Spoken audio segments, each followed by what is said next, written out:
আগের দিন আমি তোমাদের জীববৈচিত্র্য বা বায়োডাইভার্সিটি কাকে বলে বলেছিলাম এবং বলেছিলাম যে এই জীববৈচিত্র্য বা বায়োডাইভার্সিটি মানুষের কি ভাবে সাহায্য করে, মানুষকে কি ভাবে সাহায্য করে, অর্থাৎ এর গুরুত্ব কি সেটা বলেছিলাম। এবার এটাও আমরা দেখেছিলাম যে পৃথিবীর সর্বত্র কিন্তু এই জীববৈচিত্র্য সমানভাবে বিন্যস্ত নেই, অর্থাৎ জীববৈচিত্র্যের যে ঘনত্ব সেটা কিন্তু পৃথিবীর সব জায়গায় সমান নয়। এবার এই যে যে জায়গাগুলো পৃথিবীর যে জায়গাগুলো জীববৈচিত্র্য বেশি পরিমাণে দেখা যায় সেই জায়গাগুলোকে কি বলা হয় সেটারই উত্তর আজকে আমরা খোঁজার চেষ্টা করব।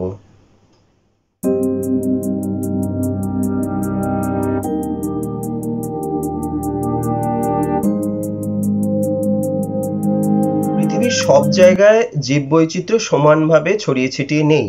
পৃথিবীর কিছু কিছু জায়গায় জীববৈচিত্র্য অনেক বেশি পরিমাণে দেখা যায়, আবার কিছু জায়গায় অনেক কম পরিমাণে দেখতে পাওয়া যায়। যে এর আগেই আমরা বলেছিলাম যে পৃথিবীর যে নিরক্ষরেখা রয়েছে, যে জায়গাটাকে আর কি নিরক্ষরেখা বলে মনে করা হয়, সেই নিরক্ষরেখার উত্তরে এবং দক্ষিণে কিন্তু এই যে উত্তর এবং দক্ষিণে যে দেশগুলো রয়েছে সেই জায়গাগুলোতে কিন্তু জীববৈচিত্র্যর পরিমাণ বা জৈব বৈচিত্র্যের পরিমাণ অনেক বেশি দেখতে পাওয়া যায়।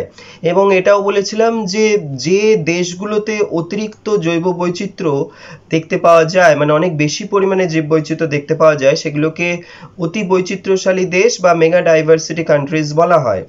এবার এই যে মেগা ডাইভার্সিটি দেশগুলো রয়েছে বা অতি বৈচিত্র্যশালী দেশগুলো রয়েছে, এই অতি বৈচিত্র্যশালী দেশগুলোরও আবার নির্দিষ্ট কিছু কিছু জায়গায় অতিরিক্ত পরিমাণে জীববৈচিত্র্য দেখতে পাওয়া যায়। শুধু তাই নয়, সেখানে এমন কিছু প্রজাতি দেখতে পাওয়া যায় যেগুলো কিন্তু ওই নির্দিষ্ট এলাকার বাইরে অন্য কোনো জায়গায় দেখতে পাওয়া যায় না। নরম্যান মায়ার্স বলে একজন ব্রিটিশ পরিবেশবিদ 1988 সালে দ্য এনভায়রনমেন্টালিস্ট বলে একটি পত্রিকায় প্রথম এই যে এলাকাগুলোতে জীববৈচিত্র্য অনেক বেশি পরিমাণে দেখতে পাওয়া যায়, বিশেষত উদ্ভিদের প্রজাতি অনেক বেশি পরিমাণে দেখতে পাওয়া যায় এবং সেই এলাকার বাইরে অন্য কোথাও এই প্রজাতিগুলো দেখতে পাওয়া যায় না, এই যে ঘটনাটা, এই ঘটনাটাকে একটা বিশেষ নামকরণ করেন এই ঘটনাটির। সেই ঘটনাটিকে উনি বলেন যে হটস্পট, মানে এই জায়গাগুলোকে, ঘটনাটিকে নয়, এই জায়গাটিকে বলা হয় হটস্পট। মানে নরম্যান মায়ার্স প্রথম এই হটস্পট শব্দটা ব্যবহার করেছিলেন কি বোঝাবার জন্য, না যে জায়গাগুলোতে পৃথিবীর যে জায়গাগুলোতে অনেক বেশি পরিমাণে উদ্ভিদের প্রজাতির প্রাচুর্য দেখতে পাওয়া যায় এবং যে জায়গাগুলোতে অনেক বেশি পরিমাণে সীমাবদ্ধ, আঞ্চলিকভাবে সীমাবদ্ধ কিছু জীব দেখা যায় এবং যেখানকার বেশিরভাগ প্রজাতি অবলুপ্তির পথে রয়েছে, অবলুপ্ত হয়ে গেছে বা অবলুপ্তির পথে, সেই এলাকাগুলোকে বোঝাবার জন্য নরম্যান মায়ার্স হটস্পট শব্দটি ব্যবহার করেন। এই হটস্পট মানে কোনো একটা এলাকাকে হটস্পট হিসেবে চিহ্নিত করার জন্য তিনি নির্দিষ্ট কতগুলি শর্তের কথা বলেন, যে শর্তগুলো যদি সেই অঞ্চলগুলো পূরণ করতে পারে তবেই সেই অঞ্চলগুলোকে হটস্পট হিসেবে পরিগণিত করা হবে। সেই শর্তগুলো হলো, হটস্পট হওয়ার শর্তগুলির মধ্যে প্রথম বা প্রাথমিক শর্ত যেটি হলো সেটি হলো এন্ডেমিজম। এন্ডেমিজম বলতে কি বোঝায়? অনেক ক্ষেত্রে কিছু জীব প্রজাতিকে সমগ্র পৃথিবীর শুধুমাত্র নির্দিষ্ট কোনো অঞ্চলে পাওয়া যায় এবং ওই অঞ্চলের বাইরে অন্য কোথাও আর পাওয়া যায় না। এই ঘটনাকে এন্ডেমিজম বলে। অর্থাৎ কিছু ক্ষেত্রে যেটা দেখা যায় সেটা হলো কিছু জীব প্রজাতি পৃথিবীর কোনো একটা নির্দিষ্ট জায়গাতেই শুধুমাত্র রয়েছে, পাওয়া যাচ্ছে, সেই জায়গাটার বাইরে অন্য কোনো জায়গায় প্রাকৃতিকভাবে আর পাওয়া যায় না। এই ঘটনাকেই বলা হচ্ছে এন্ডেমিজম। আর যে সমস্ত জীবের এই এন্ডেমিজম জীবের ক্ষেত্রে দেখা যায়, এই এন্ডেমিজমের ঘটনাটিকে সেই জীবগুলিকে বলা হচ্ছে এন্ডেমিক জীব। অর্থাৎ যেসব জীবের প্রজাতি পৃথিবীর কোনো নির্দিষ্ট একটি অঞ্চলে পাওয়া যায় এবং ওই অঞ্চলের বাইরে পৃথিবীর আর কোথাও প্রাকৃতিক পরিবেশে পাওয়া যায় না সেই সব জীবদেরকে এন্ডেমিক প্রজাতি বা আঞ্চলিকভাবে সীমাবদ্ধ প্রজাতি বলে। তাহলে এই এন্ডেমিজম এবং এন্ডেমিক প্রজাতির উপস্থিতি এটা হলো হটস্পট হওয়ার একটি অন্যতম প্রধান শর্ত। 2 নম্বর কি, অন্য কোনো অঞ্চল থেকে ওই নির্দিষ্ট অঞ্চলে প্রজাতির অনুপ্রবেশ ঘটিয়ে প্রজাতির সংখ্যা বৃদ্ধি ঘটানো হটস্পট হওয়ার পূর্ব শর্ত হবে না। অর্থাৎ হটস্পট হতে গেলে ওই জায়গায় যদি অন্য কোনো অঞ্চল থেকে কোনো প্রজাতিকে অনুপ্রবেশ ঘটানো হয় এবং সেখানে যদি সেখানে সেই প্রজাতিটির সংখ্যা বৃদ্ধির ঘটানোর মাধ্যমে সামগ্রিকভাবে ওই এলাকাটার প্রজাতির সংখ্যা বৃদ্ধি যদি ঘটানো হয় তাহলে কিন্তু সেটা হটস্পট হিসেবে চিহ্নিত হবে না। এই দুটি শর্তই প্রাথমিকভাবে কিন্তু প্রদান করা হয়েছিল। অর্থাৎ প্রাথমিকভাবে নরম্যান মায়ার্স এই দুটি শর্ত হটস্পট হওয়ার প্রাথমিক শর্ত হিসেবে নির্ধারণ করেছিলেন। পরবর্তীকালে কনজারভেশন ইন্টারন্যাশনাল নামে এক আমেরিকান পরিবেশ সংক্রান্ত সংস্থা এই হটস্পটের ধারণা গ্রহণ করে এবং সেই সংস্থাটি হটস্পট হিসেবে কোনো একটি এলাকার স্বীকৃতি পাওয়ার জন্য আরও 2টো বিশেষ শর্ত আরোপ করেন। সেই শর্ত দুটো কি, হটস্পট অঞ্চলে অন্তত 1500টি সংবহন কলাযুক্ত এন্ডেমিক বা স্থানীয় উদ্ভিদ প্রজাতির অস্তিত্ব থাকবে, যা সমগ্র বিশ্বে প্রাপ্ত সংবহন কলাযুক্ত এন্ডেমিক উদ্ভিদ প্রজাতির 0.5% হবে। অর্থাৎ এই সংস্থাটির যে হটস্পট হিসেবে নির্ধারিত কোনো একটি অঞ্চল নির্ধারিত হওয়ার শর্ত হিসেবে যেটি আর কি এই সংস্থাটি দিয়েছিল তার মধ্যে প্রথম সেটা হলো যে কোনো একটি এলাকাতে অন্তত 1500টি সংবহন কলাযুক্ত উদ্ভিদকে থাকতে হবে এন্ডেমিক প্রজাতি হিসেবে। আরেকটা কি না, হটস্পট অঞ্চলের আদি বাসিন্দাদের অন্তত 70% বা 70% প্রজাতি যেন অবলুপ্ত হয়ে গিয়ে থাকে। এই দুটি শর্ত কনজারভেশন ইন্টারন্যাশনাল নামে যে আমেরিকান সংস্থাটি রয়েছে সেটি প্রদান করেছিল। তাহলে তোমাদের যদি প্রশ্ন আসে যে হটস্পট হওয়ার বা কোনো একটি এলাকাকে হটস্পট হিসেবে চিহ্নিত করার শর্তগুলি কি কি, তখন অবশ্যই এই 4টি শর্তই মুখস্থ রাখবে এবং যদি 2 নম্বর থাকে 2 নম্বরের শুধু থাকে 2টি লিখতে বলে তখন প্রথম যে 2টি রয়েছে সেই 2টিকে বলবে। আর প্রথম 2টি বেশি গুরুত্বপূর্ণ, তার পরেরগুলোও অবশ্যই মনে রাখবে, কিন্তু প্রথম 2টিকে মানে বিশেষত এন্ডেমিক বা এন্ডেমিজমের যে ঘটনাটি সেটা অবশ্যই লিখতে হবে এবং তার সঙ্গে বাদবাকি এই 3টেও মনে রাখবে, কিন্তু প্রথমটা অবশ্যই ভালোভাবে মনে রাখতে হবে। আচ্ছা, তো পরবর্তীকালে মায়ারের যে হটস্পটের যে ধারণা সেই ধারণাতে প্রধানত উদ্ভিদের প্রাচুর্য এবং অবলুপ্তির মাত্রার কথা বলা রয়েছিল। পরবর্তীকালে যেটা হয় সেটা এই উদ্ভিদের প্রাচুর্য এবং অবলুপ্তির মাত্রার সঙ্গে প্রাণীর প্রাচুর্য এবং অবলুপ্তির মাত্রাও যোগ করে সামগ্রিকভাবে হটস্পট শব্দটির ব্যাখ্যা দেওয়া হয়। এবং সেই ব্যাখ্যাটি কি না, হটস্পট কাকে বলে যদি প্রশ্ন আসে সেটা কি, হটস্পট বলতে বোঝানো হচ্ছে যে জীববৈচিত্র্যের প্রাচুর্যপূর্ণ সর্বাধিক বিপদগ্রস্ত বাস্তুতান্ত্রিক অঞ্চল। অর্থাৎ জীববৈচিত্র্যের প্রাচুর্যপূর্ণ সর্বাধিক বিপদগ্রস্ত বাস্তুতান্ত্রিক অঞ্চলকে জীববৈচিত্র্যের হটস্পট বা বায়োডাইভার্সিটি হটস্পট বলে। মানে এখানে জীববৈচিত্র্যের সর্বাধিক প্রাচুর্য থাকতে হবে, সেটা উদ্ভিদ হোক প্রাণী হোক 2 ধরনেরই, এবং তার সঙ্গে কি হতে হবে না ওই এলাকার বা ওই যে বাস্তুতন্ত্রটা রয়েছে সেই বাস্তুতন্ত্রের অনেক প্রজাতিই কিন্তু বিপদগ্রস্ত হতে হবে, অর্থাৎ অবলুপ্ত হয়ে গিয়েছে এবং আরো অনেক প্রজাতি অবলুপ্তির পথে, এই রকম শর্ত অবশ্যই ওই এলাকাটিতে থাকতে হবে বা ওই বাস্তুতান্ত্রিক এলাকাতে থাকতে হবে, তবেই সেটা কিন্তু হটস্পট হিসেবে নির্ধারিত হবে। এখন সমগ্র ভারত সমগ্র পৃথিবী জুড়ে মোট 34টি জৈব বৈচিত্র্যের হটস্পট চিহ্নিত করা হয়েছে। এই 34টি জৈব বৈচিত্র্যের হটস্পট বেশিরভাগ ক্ষেত্রেই নিরক্ষরেখার উভয় পার্শ্বের বিভিন্ন দেশে বা স্থলভাগে ছড়িয়ে রয়েছে। পরবর্তীকালে যদিও আরও 2টি অঞ্চল যোগ করে মোট 36টি হটস্পট এলাকা চিহ্নিত করা হয়েছে। এই হটস্পট এলাকাগুলির মধ্যে ভারতবর্ষে বা আমাদের এই ভারতে মোট 4টি অঞ্চল রয়েছে যেটিকে হটস্পট হিসেবে চিহ্নিত করা হয়েছে।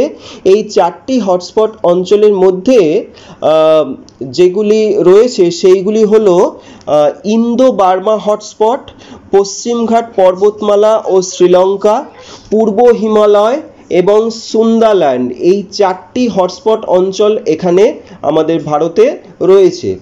তো প্রথম আমি যে হটস্পট অঞ্চলটির কথা বলবো সেটা হলো ইন্দো বার্মা হটস্পট অঞ্চল। আরেকটা কথা মনে রাখতে হবে যে এই 4টি হটস্পট অঞ্চলের কথা যেটা বলা হলো ভারতে রয়েছে, এদের মধ্যে কিন্তু প্রত্যেকটা হটস্পটই কিন্তু এককভাবে ভারতবর্ষের মধ্যে নেই। ভারতে এবং তার পার্শ্ববর্তী বেশ কয়েকটা প্রতিবেশী দেশ মিলিয়ে এই হটস্পট অঞ্চলগুলি রয়েছে। তো প্রথম যেটা সেটা হলো ইন্দো বার্মা হটস্পট অঞ্চল। এই ইন্দো বার্মা হটস্পট অঞ্চলটির বিস্তৃতি কোথায় না, এই অঞ্চলটি প্রায় 20 লক্ষ বর্গ কিলোমিটার অঞ্চল জুড়ে রয়েছে। ইন্দো বার্মা হটস্পট অঞ্চলটি প্রায় 20 লক্ষ বর্গ কিলোমিটার অঞ্চল জুড়ে রয়েছে। ভারতের উত্তর পূর্বের রাজ্য যেমন মণিপুর, মিজোরাম, ত্রিপুরা, মেঘালয়, নাগাল্যান্ড ও দক্ষিণ অসমের বেশ কিছু অঞ্চল এই হটস্পটের অন্তর্ভুক্ত। এছাড়াও মেকং নদীর নিম্নভূমি, বাংলাদেশের পূর্বভূমি, নেপাল, ভুটান, দক্ষিণ ব্রহ্মপুত্র অঞ্চল, সমগ্র মায়ানমার, দক্ষিণ পশ্চিম চীন, কম্বোডিয়া, ভিয়েতনাম, থাইল্যান্ড ও মালয়েশিয়ার কিছু অংশ এই ইন্দো বার্মা হটস্পটের অন্তর্গত। এই যে ইন্দো বার্মা হটস্পট অঞ্চলটি রয়েছে, এই ইন্দো বার্মা হটস্পট অঞ্চলটির বৈশিষ্ট্য কি? এই অঞ্চলে প্রায় 13,500 প্রজাতির উদ্ভিদ রয়েছে, যার মধ্যে 7,000টি প্রজাতিই কিন্তু এন্ডেমিক প্রকৃতির, অর্থাৎ স্থানীয়ভাবে পাওয়া যায়। এখানে স্তন্যপায়ী প্রাণীর প্রজাতির সংখ্যা প্রায় 430টি এবং তার মধ্যে 70টি এন্ডেমিক। পাখির প্রজাতির সংখ্যা প্রায় 1260টি, যার মধ্যে 60টি এন্ডেমিক প্রজাতির পাখি কিন্তু এখানে রয়েছে। এই অঞ্চলটির আর যে বিশেষ বৈশিষ্ট্যগুলোর মধ্যে যেগুলো বলা যেতে পারে যে এই অঞ্চলটির কিন্তু অনেক প্রজাতি আজ ধ্বংসের মুখে, যেমন fishing cat, giant ibis, spoon billed sandpiper, এই ধরনের বেশ কিছু প্রজাতি কিন্তু আজকে ধ্বংসের মুখে রয়েছে। আর এই অঞ্চলে বেশ কিছু আঞ্চলিকভাবে সীমাবদ্ধ বা এন্ডেমিক কিছু কচ্ছপ অর্থাৎ এন্ডেমিক সরীসৃপের মধ্যে কিন্তু বেশ কিছু প্রজাতির কচ্ছপও রয়েছে। এই অঞ্চলের উল্লেখযোগ্য জীববৈচিত্র্যগুলি কি কি? এই অঞ্চলের উল্লেখযোগ্য প্রাণী বৈচিত্র্যের মধ্যে যেগুলো দেখা যায় সেগুলো হলো অ্যান্টলার্ড মুন্টজ্যাক, এটি এক ধরনের হরিণ বিশেষ। তারপরে অ্যানামাইট মুন্টজ্যাক, এটাও এক ধরনের হরিণ। গ্রে শ্যাঙ্কড ডিউক, এক ধরনের বিশেষ বানরের প্রজাতি। তারপরে অ্যানামাইট স্ট্রাইপড র্যাবিট, একটি বিশেষ ধরনের খরগোশ। আর লিফ ডিয়ার এবং সাওলা যাকে এশিয়ান ইউনিকর্নও বলা হয়, এটি কিন্তু শুধুমাত্র ভিয়েতনাম এবং লাওসের পার্বত্য অঞ্চলে দেখতে পাওয়া যায়। এই হলো এই ইন্দো বার্মা হটস্পট অঞ্চলের প্রধান প্রধান বৈশিষ্ট্য এবং কয়েকটি উল্লেখযোগ্য জীববৈচিত্র্য। এরপর যে হটস্পট অঞ্চলটি রয়েছে সেটি হলো পশ্চিমঘাট পর্বতমালা এবং শ্রীলঙ্কা। এর বিস্তৃতি প্রায় 17,000 বর্গ কিলোমিটার, অর্থাৎ প্রায় 17,000 বর্গ কিলোমিটার অঞ্চল জুড়ে এই হটস্পট অঞ্চলটি বিস্তৃত। দক্ষিণ পশ্চিম ভারতের পশ্চিমঘাট পর্বতমালা এবং উত্তর পশ্চিম শ্রীলঙ্কার উচ্চভূমি বিস্তীর্ণ অঞ্চল কিন্তু এই হটস্পট অঞ্চলের অন্তর্গত। ভারতের কেরালা, মহারাষ্ট্র, তামিলনাড়ু এবং কর্ণাটক এই 4টি রাজ্য প্রধানত এই পশ্চিমঘাট পর্বতমালা ও শ্রীলঙ্কা এই হটস্পট অঞ্চলের অন্তর্গত। এই অঞ্চলের মধ্যে যেমন অগস্ত্যমালাই পর্বত, কেরালার অগস্ত্যমালাই পর্বত, কেরালা এবং তামিলনাড়ু এই দুটো রাজ্য জুড়ে রয়েছে অগস্ত্যমালাই পর্বত, তারপরে সাইলেন্ট ভ্যালি, কেরালার সাইলেন্ট ভ্যালি এবং কেরালারই অমরামবলাম রিজার্ভ বেসিন, এইগুলোই হচ্ছে এই অঞ্চলটির উল্লেখযোগ্য অঞ্চল, মানে এই হটস্পট অঞ্চলের উল্লেখযোগ্য কয়েকটি জায়গা। এবার এই হটস্পট অঞ্চলটির উল্লেখযোগ্য জীববৈচিত্র্য কি? এই হটস্পট অঞ্চলটিতে আঞ্চলিকভাবে সীমাবদ্ধ প্রজাতির সংখ্যা প্রায় 40%। প্রাণী বৈচিত্র্যের মধ্যে প্রায় সরীসৃপ প্রায় 50% এন্ডেমিক এখানে, এবং উভচরদের মধ্যে 62% কিন্তু এন্ডেমিক প্রজাতি এখানে দেখতে পাওয়া যায়। এবং ভারতে প্রাপ্ত মোট 15,000 সপুষ্পক উদ্ভিদ প্রজাতির মধ্যে প্রায় 4,780টি প্রজাতি এই অঞ্চলে, এই হটস্পট অঞ্চলে পাওয়া যায়। সম্প্রতি 2012 সালে ইউনেস্কো এই অঞ্চলটিকে, অর্থাৎ পশ্চিমঘাট শ্রীলঙ্কা এই হটস্পট অঞ্চলটিকে বিশ্ব ঐতিহ্যের তালিকা বা ওয়ার্ল্ড হেরিটেজ সাইটের অন্তর্গত করেছে। বর্তমানে এই অঞ্চলটিতে বনভূমির পরিমাণ প্রায় 6.8% এবং অঞ্চলটির বেশিরভাগ বনভূমি কিন্তু মানুষের ক্রিয়াকলাপের ফলে নষ্ট হয়ে গিয়েছে। এই অঞ্চলের কয়েকটি উল্লেখযোগ্য জীববৈচিত্র্যের মধ্যে যেগুলো বলা যেতে পারে সেগুলো হলো ম্যাগনোলিয়া নীলগিরিকা, এক বিশেষ ধরনের উদ্ভিদ যেটা এই অঞ্চলের এন্ডেমিক প্রজাতি। তারপরে ইক্সোরা ইলঙ্গাটা নামক এক চিরসবুজ উদ্ভিদ যেটা এখানকার একটি এন্ডেমিক প্রজাতি। Malabar large spotted civet, civet মানে হচ্ছে গন্ধগোকুল, গন্ধগোকুলকে সিভেট বলা হয়। তো এখানে মালাবার লার্জ স্পটেড সিভেট বলে এক ধরনের বিশেষ গন্ধগোকুল দেখতে পাওয়া যায়, যেটি এই অঞ্চলের কিন্তু একটি এন্ডেমিক প্রজাতি। এছাড়া লায়ন টেইলড ম্যাকাক, বানরের একটি বিশেষ প্রজাতি যেটি এখানকার এন্ডেমিক অর্থাৎ আঞ্চলিকভাবে সীমাবদ্ধ প্রজাতি। এইগুলি হলো এই পশ্চিমঘাট ও শ্রীলঙ্কার যে হটস্পট অঞ্চল রয়েছে সেই হটস্পট অঞ্চলের উল্লেখযোগ্য জীববৈচিত্র্য। এর পরবর্তী যে হটস্পট অঞ্চলটির কথা বলবো সেটা হলো পূর্ব হিমালয়। এই অঞ্চলটির বিস্তৃতি প্রায় 7,298 বর্গ কিলোমিটার, অর্থাৎ 7,298 বর্গ কিলোমিটার এলাকা জুড়ে এই পূর্ব হিমালয় হটস্পট অঞ্চলটি বিস্তৃত। ভারতের উত্তর পূর্বের রাজ্যগুলি যেমন সিকিম, আসাম, অরুণাচল প্রদেশ এবং পশ্চিমবঙ্গের উত্তরাংশ এই হটস্পট অঞ্চলের অন্তর্গত। মনে রাখবে পশ্চিমবঙ্গের উত্তর দিকে যে সিকিম রয়েছে সেই সিকিম লাগোয়া নেওড়া ভ্যালি অভয়ারণ্য এটা কিন্তু এই হটস্পটের মধ্যে পড়ে। তাহলে যদি প্রশ্ন আসে যে নেওড়া ভ্যালি কোন হটস্পট অঞ্চলের মধ্যে পড়ে, তখন বলতে হবে পূর্ব হিমালয় হটস্পট অঞ্চলের মধ্যে পড়ে। এই অঞ্চলের বিশেষ বৈশিষ্ট্যগুলি কি? এই অঞ্চলের বিশেষ বৈশিষ্ট্যগুলো হলো অঞ্চলটির স্বতন্ত্র ভূমিরূপের কারণে প্রজাতি বৈচিত্র্য এবং আঞ্চলিক সীমাবদ্ধতা খুবই বেশি, অর্থাৎ এই অঞ্চলটার যে ভূমিরূপ সেই ভূমিরূপটা সম্পূর্ণরূপে স্বতন্ত্র, অর্থাৎ কোনো জায়গায় এই রকমের ভূমিরূপ দেখতে পাওয়া যায় না এবং সেই কারণেই এখানে কিন্তু প্রজাতির যে বৈচিত্র্য সেটাও কিন্তু অনেক বেশি এবং এন্ডেমিক প্রজাতি বা আঞ্চলিক সীমাবদ্ধতাও এখানে খুব বেশি পরিমাণে দেখতে পাওয়া যায়। সমগ্র পৃথিবীর প্রায় 30% আঞ্চলিকভাবে সীমাবদ্ধ উদ্ভিদ প্রজাতি এই অঞ্চলে অর্থাৎ পূর্ব হিমালয় হটস্পট অঞ্চলে দেখতে পাওয়া যায়। প্রাচীন গুপ্তবীজী উদ্ভিদ এই অঞ্চলে বেশি পাওয়ার জন্য এই অঞ্চলটিকে প্রজাতি ভবনের উৎপত্তিস্থল বা সাইট অফ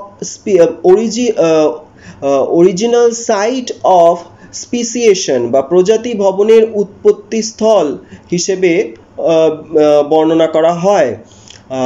এই অঞ্চলের যে প্রধান প্রধান জীববৈচিত্র্যগুলো রয়েছে সেই জীববৈচিত্র্যগুলো কি? এই অঞ্চলটিতে প্রায় 45টি প্রজাতির স্তন্যপায়ী, 50টি প্রজাতির পাখি, 17টি প্রজাতির সরীসৃপ, 12টি প্রজাতির উভচর এবং বিভিন্ন অমেরুদণ্ডী প্রাণী দেখতে পাওয়া যায়। সামগ্রিকভাবে এই অঞ্চলটিতে কিন্তু প্রায় 163টি বিপন্ন প্রজাতির উপস্থিতি দেখতে পাওয়া যায়। সামগ্রিকভাবে এই অঞ্চলটিতে প্রায় 163টি বিপন্ন প্রজাতির অস্তিত্ব রয়েছে। এই অঞ্চলের যে উল্লেখযোগ্য জীবগুলি রয়েছে সেই উল্লেখযোগ্য জীবগুলির মধ্যে কিন্তু রেড পান্ডা এবং স্নো লেপার্ড উল্লেখযোগ্য। রেড পান্ডা এবং স্নো লেপার্ড। এবং মনে রাখবে যে সমগ্র পৃথিবীর মধ্যে একমাত্র এই এলাকাতেই কিন্তু স্নো লেপার্ড এবং বেঙ্গল টাইগার বা রয়্যাল বেঙ্গল টাইগার একই অঞ্চলে বসবাস করে, অর্থাৎ একই বাসস্থান স্নো লেপার্ড এবং বেঙ্গল টাইগার ব্যবহার করছে, এটা পৃথিবীর অন্য কোনো জায়গায় দেখতে পাওয়া যায় না। অর্থাৎ এই অঞ্চলে কিন্তু স্নো লেপার্ডও যেরকম রয়েছে, বেঙ্গল টাইগার বা যেগুলোকে আমরা রয়্যাল বেঙ্গল টাইগার বলি, সেই রয়্যাল বেঙ্গল টাইগারও কিন্তু এই অঞ্চলে দেখতে পাওয়া যায়, যেটা পৃথিবীর অন্য কোনো জায়গায় দেখতে পাওয়া যায় না এই দুটি প্রজাতিকে একসঙ্গে। এছাড়া এখানে এশিয়ার বন্য জলজ মহিষ, স্যালামান্ডার, তারপরে হোয়াইট ক্রেস্টেড লাফিং থ্রাশ নামক এক বিশেষ ধরনের পাখির প্রজাতি, ফেয়ারি ব্লু বার্ড বলে এক ধরনের পাখির প্রজাতি, লিজার্ড হক এক ধরনের শিকারী পাখির প্রজাতি, এই ধরনের প্রাণীর প্রজাতি দেখতে পাওয়া যায়। এছাড়া উদ্ভিদের মধ্যে রডোডেনড্রন, স্যাপ্রিয়া হিমালয়ানা বলে এক ধরনের বিশেষ পরজীবী সপুষ্পক উদ্ভিদ এখানে দেখতে পাওয়া যায়। তারপরে টার্নস্টোনিয়া জ্যাপোনিকা বলে এক বিশেষ ধরনের সপুষ্পক উদ্ভিদ, সেটাও এই অঞ্চলের একটি বিশেষ গুরুত্বপূর্ণ উদ্ভিদ। এরপর যে হটস্পট অঞ্চলটির কথা বলবো সেটি হলো সুন্দাল্যান্ড হটস্পট অঞ্চল। এই সুন্দাল্যান্ড হটস্পট অঞ্চলটির কিন্তু আসলে বিস্তৃতি যদি বলতে হয় তাহলে দক্ষিণ পূর্ব এশিয়ার সুমাত্রা এবং বর্নিও এই অঞ্চলটিতে প্রধানত এই সুন্দাল্যান্ড রয়েছে। এছাড়া ভারতবর্ষের আন্দামান নিকোবর দ্বীপপুঞ্জ কিন্তু এই অঞ্চলটির অন্তর্গত, অর্থাৎ ভারতবর্ষের খুব সামান্য অংশই এখানে রয়েছে এই হটস্পট অঞ্চলের, শুধুমাত্র নিকোবর দ্বীপপুঞ্জটাই আন্দামান নিকোবর দ্বীপপুঞ্জ এটাই হচ্ছে এই হটস্পট অঞ্চলের অন্তর্গত। এই অঞ্চলের বৈশিষ্ট্য কি না, প্রায় 2200 প্রজাতির সপুষ্পক উদ্ভিদ এবং 120টিরও বেশি ফার্নের প্রজাতি এখানে কিন্তু দেখতে পাওয়া যায়। এই অঞ্চলে মোট 25,000 প্রজাতির সংবহন কলাযুক্ত উদ্ভিদ দেখতে পাওয়া যায়। প্রায় 380টি স্তন্যপায়ী প্রজাতি, যার মধ্যে 170টি এন্ডেমিক, 770টি পাখির প্রজাতি, যার মধ্যে 150টি এন্ডেমিক প্রজাতি কিন্তু এখানে দেখতে পাওয়া যায়। যদিও এই অঞ্চলের অনেক সরীসৃপ, উভচর এবং পক্ষীর প্রজাতি কিন্তু এখানেই উৎপত্তি হয়েছে বলে মনে করা হয়। মানে এই অঞ্চলেই সামগ্রিকভাবে বেশ কিছু সরীসৃপ, উভচর এবং পক্ষীর উপপ্রজাতি এই অঞ্চলে সৃষ্টি হয়েছে।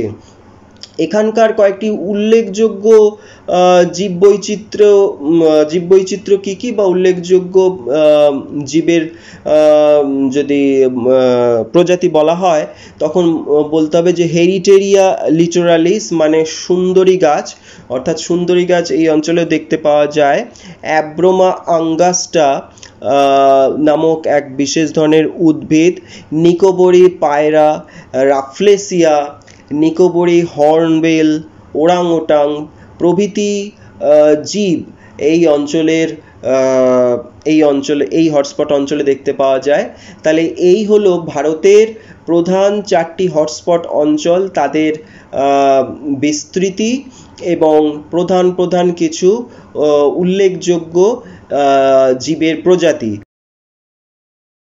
তাহলে তোমরা জানতে পারলে যে হটস্পট বলতে কি বোঝায় এবং হটস্পট হওয়ার শর্তগুলো কি কি, আর ভারতে কতগুলি হটস্পট অঞ্চল রয়েছে এবং তার প্রধান উল্লেখযোগ্য প্রাণী এবং উদ্ভিদ এবং কোন এলাকাতে এই হটস্পট অঞ্চলগুলো রয়েছে সেটা জানতে পারলে। তো তোমাদের এই ভারতের 4টি হটস্পট অঞ্চলের নাম খুব ভালোভাবে মনে রাখতে হবে এবং কোন এলাকা এই হটস্পট অঞ্চলের মধ্যে রয়েছে সেই এলাকাগুলোর নাম এবং উল্লেখযোগ্য কতগুলো উদ্ভিদ ও প্রাণীর নাম মনে রাখতে হবে। কম করে 2টো করে উল্লেখযোগ্য উদ্ভিদ ও প্রাণীর নাম মনে রাখবে। আর হটস্পটের শর্ত কিন্তু খুব ভালোভাবে মনে রাখতে হবে। কোনো একটা এলাকাকে কিভাবে, মানে কোনো একটা এলাকাকে হটস্পট নির্ধারণ করার জন্য বা হটস্পট বলার জন্য কি কি শর্ত মানতে হবে, সেগুলো এরকম কিন্তু প্রশ্ন আসে যে হটস্পট নির্ধারণের শর্ত লেখো, তখন কিন্তু শর্তগুলোর মধ্যে থেকে লিখতে হবে। যে 4টি শর্ত দেওয়া রয়েছে সেই 4টি শর্তের মধ্যে থেকে যে কোনো 2টি লিখতে হবে, যার মধ্যে বলেছি যে প্রথম 2টি শর্ত কিন্তু খুবই গুরুত্বপূর্ণ। তো যাই হোক, আজকে তাহলে এটুকুই থাক। প্রত্যেকে ভালো থেকো, সুস্থ থেকো।